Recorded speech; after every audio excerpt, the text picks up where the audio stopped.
Listen, your soul, your soul, my friend, is the greatest good that you have in your life. There is nothing more precious. You can have money, be a successful person, have knowledge, you have wealth, or have the world at your feet. But none of that compares to your soul. It is so precious, so precious, so precious, of such value, so precious, that God is hoping that you yourself will place it in His hands. He's not going to take it by force. It is the devil who acts thus. He takes the souls of people by force. That is why people suffer so. People are suffering in the world because the devil dominates their souls.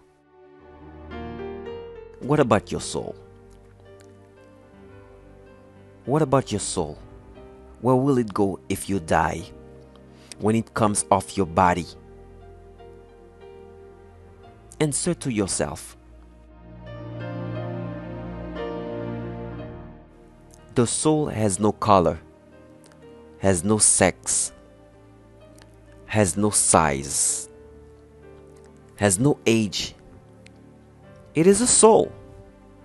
But it's the soul who makes us feel pain, the stomach ache. It is the soul who makes us feel frustration, who makes us feel depression, who makes us despise and be despised, who makes us feel the pain of injustice. It makes us feel anger, cold, heat.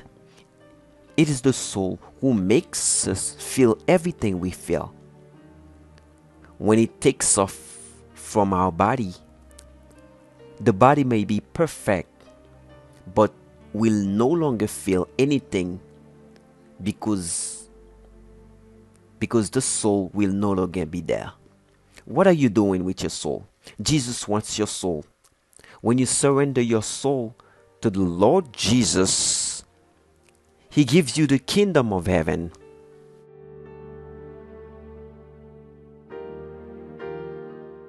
That's very strong, isn't it? Yes or no? How can I explain this to you? How can I facilitate your understanding? Maybe you are struggling on court for a miserable piece of land, an old house, some material good, but it's all going to stay here. When you die, everything will stay there, here. Everything. You will not take anything with you, but your soul does not die. Our soul does not die.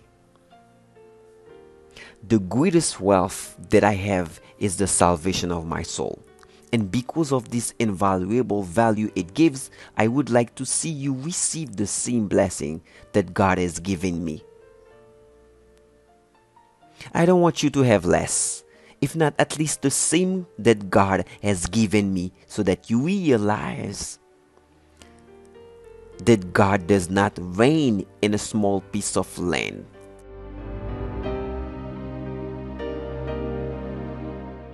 But in the kingdom of heaven.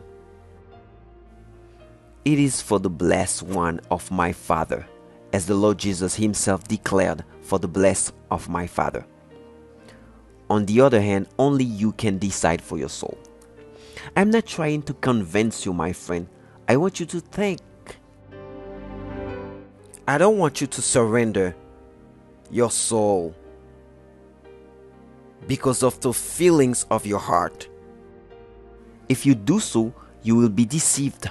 You will be one more religious person deceived in the world. I want you to think. God is wisdom. God is intelligence, reason. He wants you to think and say, I want the salvation of my soul. Oh my God, I surrender.